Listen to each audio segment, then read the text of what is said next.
la gardons notre misère, nous acceptons de nous reconnaître comme tels, mais nous nous imposons de lutter contre cela, contre cette situation, parce que rien n'est immuable. Qui était Thomas Sankara? Il était surnommé le Tché africain. Il a rebaptisé son pays, la Haute-Volta, en Burkina Faso et créé la devise La patrie ou la mort nous vaincrons. Il a été assassiné à l'âge de 37 ans. Découvrez avec nous dans cette vidéo le parcours de ce héros aujourd'hui encore vivant dans les esprits des jeunes Africains.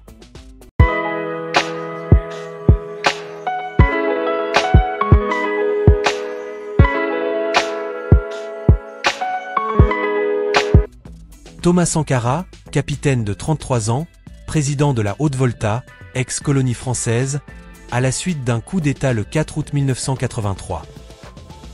C'est parmi les couches les plus pauvres de la population qu'il compte ses plus chauds partisans. Malgré son jeune âge, son engagement politique n'est pas récent. En 1980, il est secrétaire d'État à l'information sous l'avant-dernier régime avant de démissionner. Puis, participant au coup d'État du dernier président, le commandant Jean-Baptiste Ouédraogo. Il devient Premier ministre, est arrêté, libéré et fait le coup d'État avec l'aide de son frère d'armes et ami Blaise Compaoré. Sitôt au pouvoir, il veut galvaniser les foules en utilisant un langage où le slogan incantatoire tente de faire passer le mot d'ordre. Chacun doit se convaincre que c'est un changement révolutionnaire. Camarades, il faut enterrer tous les ennemis du peuple. Il faut enterrer tous les défauts qui empêchent le peuple de se libérer, qui empêchent le peuple de construire son bonheur. Si depuis 20 ans, chaque week-end, les femmes puisaient de l'eau comme elles le font, il y a longtemps que nous aurions rempli 20 barrages à Pau. Le pays n'est pas pauvre. Au contraire, il y a des ressources. En vous mettant au travail pour construire ces 20 villas, en vous mettant à la tâche, vous avez décidé de vous prouver à vous-même que vous êtes capable de transformer la réalité de cette ville de Pau. En effet, vous pouvez la transformer, cette réalité. Mais pour cela, il faut bannir de vos rangs les paresseux. Ceux qui ne veulent pas travailler, il faut bannir de vos rangs les féodaux, les équilibristes, ceux qui croient que ce chantier est pour eux l'occasion de devenir de petits patrons pour les élections futures. Tous ces gens, tout cela, il faut les mettre de côté. Il faut bannir de vos rangs les maris qui n'autorisent pas leurs femmes à aller sur les chantiers. Camarades, les mauvais maris, les paresseux, les voleurs, les maris réactionnaires, les petits patrons, les grands patrons, Abba. Les détourneurs de fonds, Abba. Les voleurs, Abba.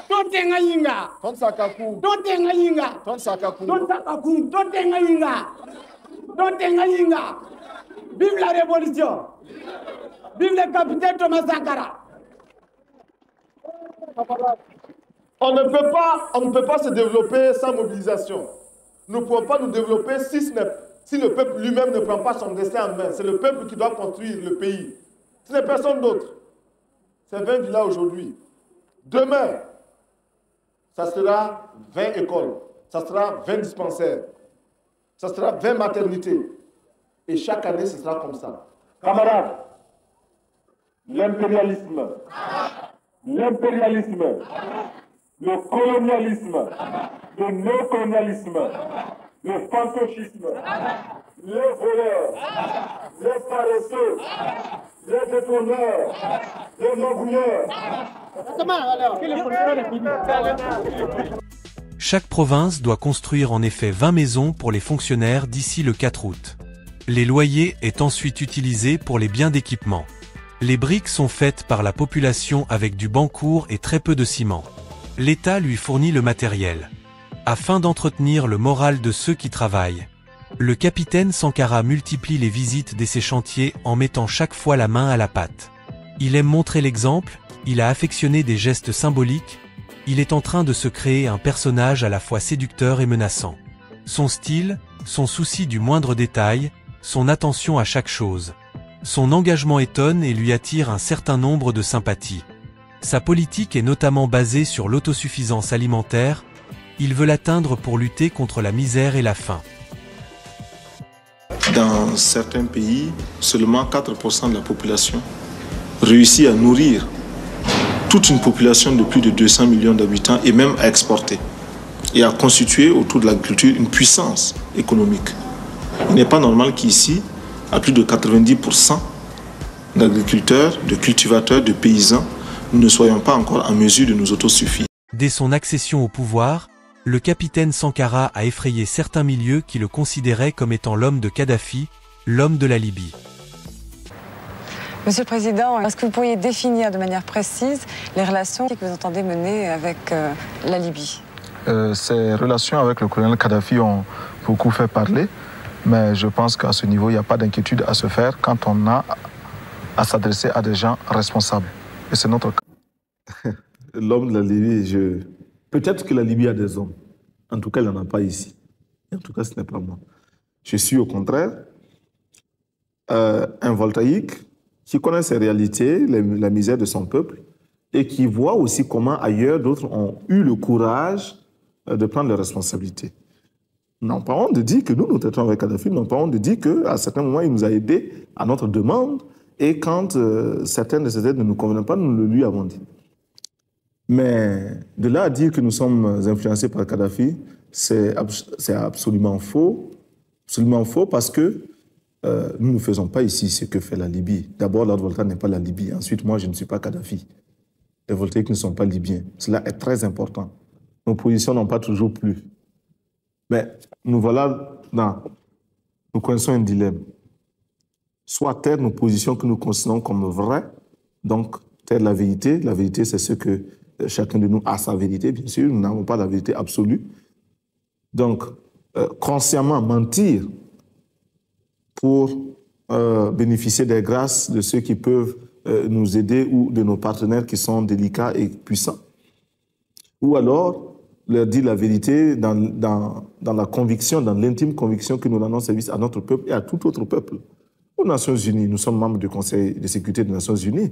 Nous recevons aujourd'hui des pressions multiples, multiformes pour orienter nos votes, pour orienter nos prises de position aux Nations Unies.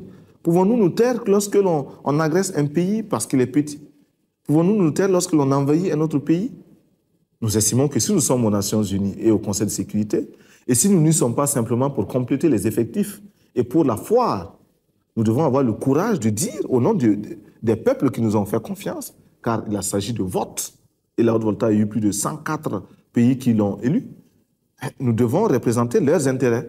Et en particulier, ces pays non alignés qui ont massivement voté pour la Haute-Volta, nous devons quotidiennement, constamment, courageusement défendre les intérêts des non alignés d'une manière particulière, mais d'une manière générale, de tous les peuples qui s'indignent.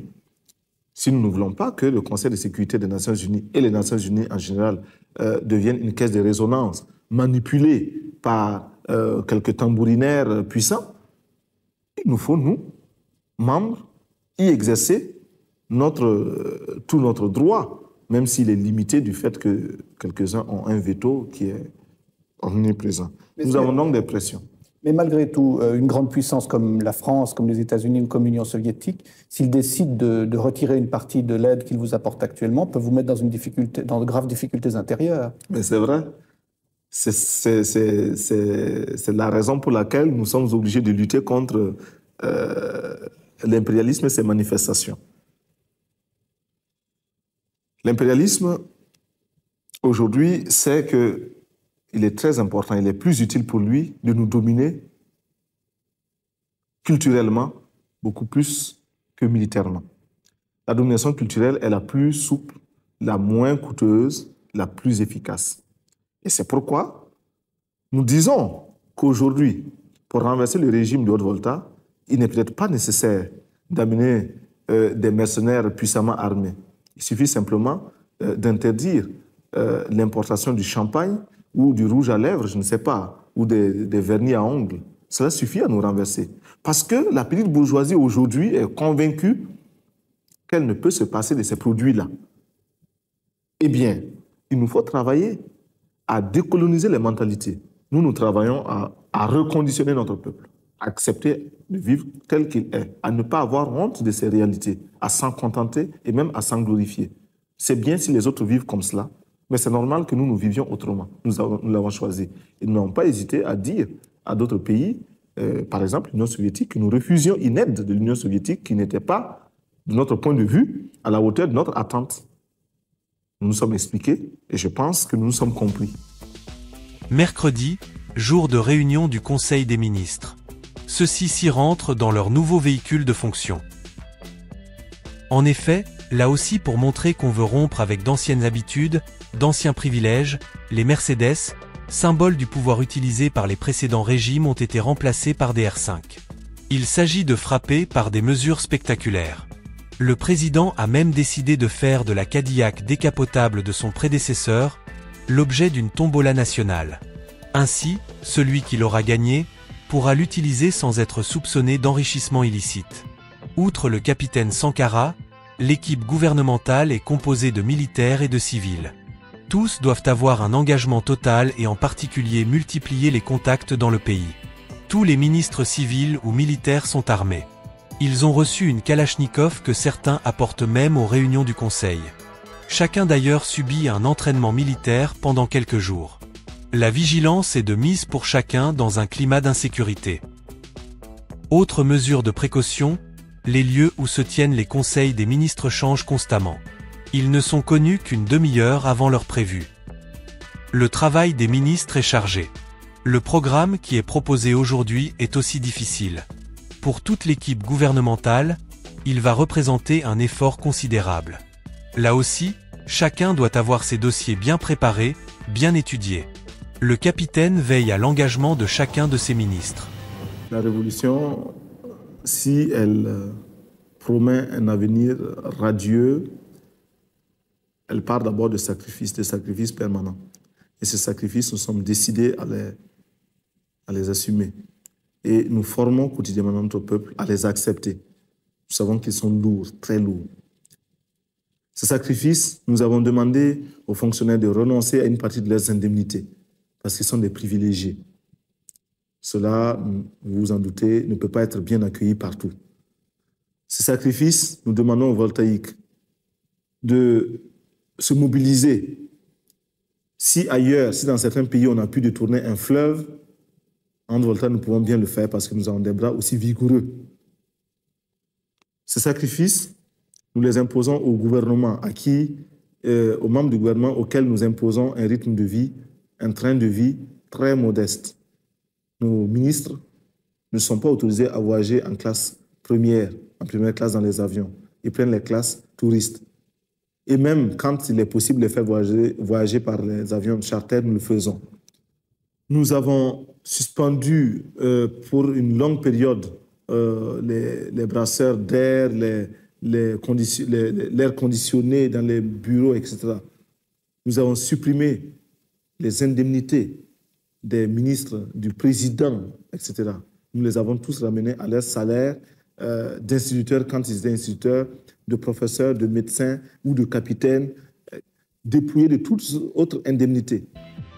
L'armée est obligatoire, mais seuls 2% des voltaïques en âge de porter les armes sont recrutés, faute de moyens.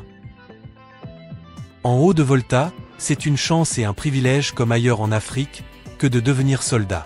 Cela assure du travail et un salaire garanti. La volonté du capitaine Sankara est de vouloir mieux intégrer l'armée au peuple. Nous avons donc nous refaisons notre service national. Au lieu de 18 mois, il sera maintenant de 12 mois. Mais au lieu d'être simple, exclusivement militaire, le métier des armes, 18 mois, et après on en garde certains, les autres sont renvoyés, non.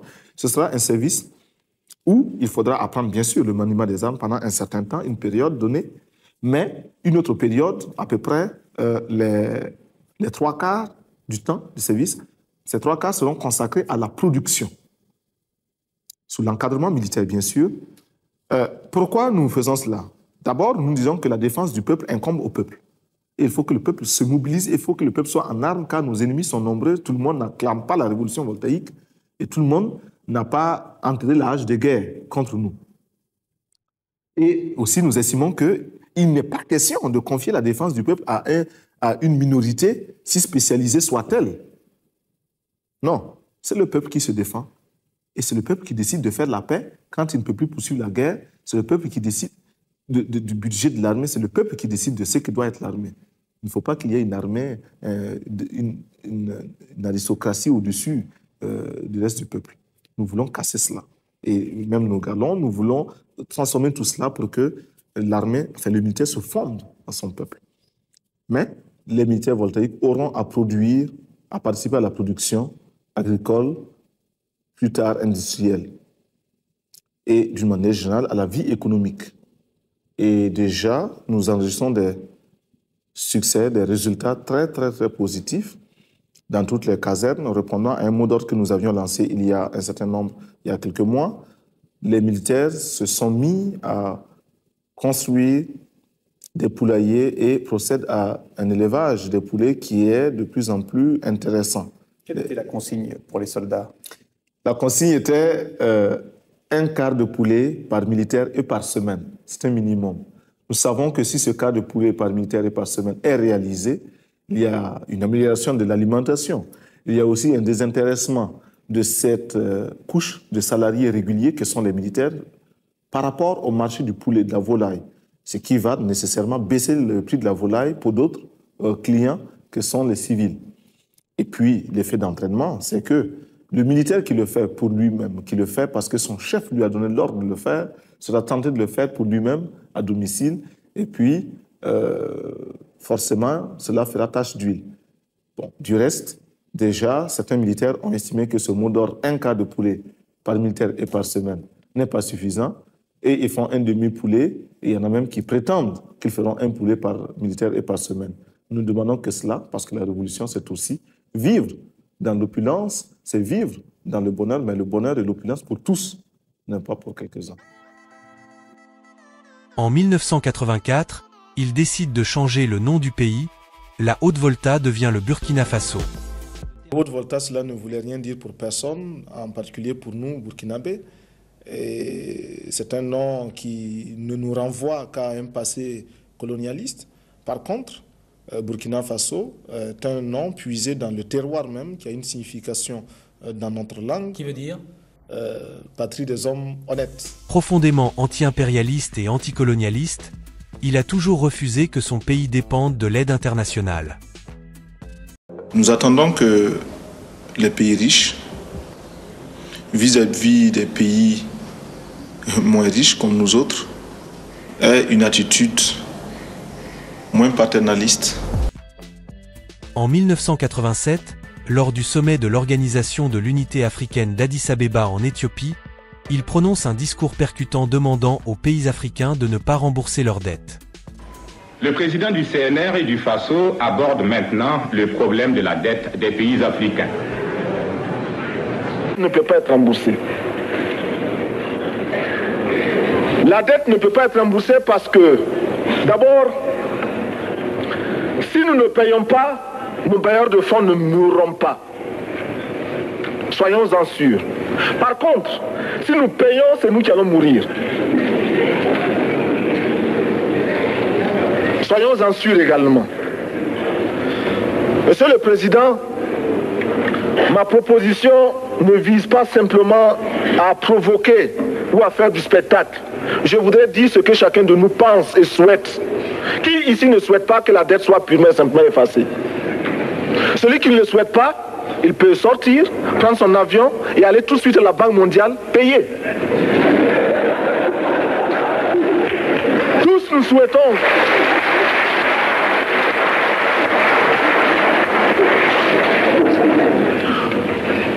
si le Burkina Faso tout seul refuse de payer la dette, je ne serai pas là à la prochaine conférence.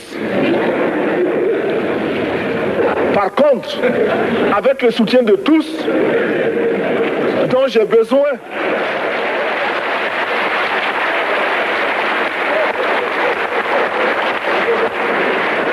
avec Avec le soutien de tous, nous pourrons éviter de payer. Et quand nous disons que la dette ne saurait être payée, ce n'est point que nous sommes contre la morale, la dignité, le respect de la parole. Parce que nous estimons que nous n'avons pas la même morale que les autres. Entre le riche et le pauvre, il n'y a pas la même morale. La Bible, le Coran, ne peut pas servir de la même manière celui qui exploite le peuple et celui qui est exploité. Thomas Sankara entretient des liens complexes avec la France, ancienne puissance coloniale. En novembre 1986, la visite du président François Mitterrand au Burkina Faso donne lieu à des échanges inhabituels entre les deux chefs d'État. C'est dans ce contexte, Monsieur François Mitterrand, que nous n'avons pas compris comment des bandits comme Jonas Savimbi, des tueurs comme Peter Botha ont eu le droit de parcourir la France si belle et si propre. Ils l'ont taché. C'est un homme un peu dérangeant, le président Sankara. Hein? Non, c'est vrai, il vous titille, il pose des questions, quoi. Avec lui, il n'est pas facile de dormir en paix. Il a le tranchant d'une belle jeunesse et le mérite d'un chef d'État totalement dévoué à son peuple. Et moi, j'admire ses qualités qui sont grandes, mais il tranche trop aussi. Il va plus loin qu'il ne faut, à mon avis, hein, qui me permettent de lui parler du haut de mon expérience. Visionnaire et en avance sur son temps, Thomas Sankara nomme des femmes ministres à des postes clés, comme le budget. Préoccupé par l'émancipation des femmes, il multiplie les mesures en leur faveur, fin de la dot et du lévirat, interdiction de l'excision et instauration du salaire vital. Nous devons donner à chaque femme un emploi. Nous devons donner à chaque femme le moyen de gagner honnêtement et dignement sa vie. Le salaire de l'homme se partagera désormais avec sa femme et ses enfants, au détriment de la bière. Mais ce réformateur boulimique connaît rapidement des oppositions venant des professeurs, des syndicats ou des partis d'opposition qui subissent une répression. Sa remise en question de l'ordre établi est également perçue comme une menace par de nombreux dirigeants africains et européens. Si vous voulez, je me retrouve un peu comme un cycliste qui grimpe une pente raide, qui a à gauche, à droite des précipices. Il est obligé de pédaler, de continuer de pédaler, sinon il tombe. Alors pour rester moi-même et pour me sentir moi-même, je suis obligé de continuer dans cette lancée-là. Vous vous sentez isolé en Afrique? Mal compris en tout cas. Mal compris, mal aimé? Mal aimé, oui. Le 12 octobre 1987, Thomas Sankara et 12 de ses compagnons sont assassinés par un commando lors d'un putsch qui porte au pouvoir son compagnon d'armes Blaise Compaoré. Leurs corps sont enterrés à la hâte dans un cimetière de Ouagadougou. Blaise Compaoré, principal suspect dans cet assassinat, va lui succéder. Vous avez des regrets? D'avoir perdu un ami, bien sûr. Il restera 27 ans au pouvoir, période durant laquelle l'assassinat de Sankara reste un sujet tabou. La chute de Blaise Compaoré en 2014 permet de relancer l'affaire 34 ans après la mort du père de la révolution burkinabé. Le procès sur son assassinat s'ouvre le 11 octobre dans un tribunal militaire de Ouagadougou, un événement qui s'annonce historique malgré l'absence du principal suspect Blaise Compaoré, en exil en Côte d'Ivoire. Nous sommes arrivés à la fin de notre vidéo, merci pour votre attention, j'espère que vous n'avez pas oublié de vous abonner à la chaîne et d'aimer la vidéo si le contenu vous a plu. J'attends vos retours en commentaire. À très bientôt.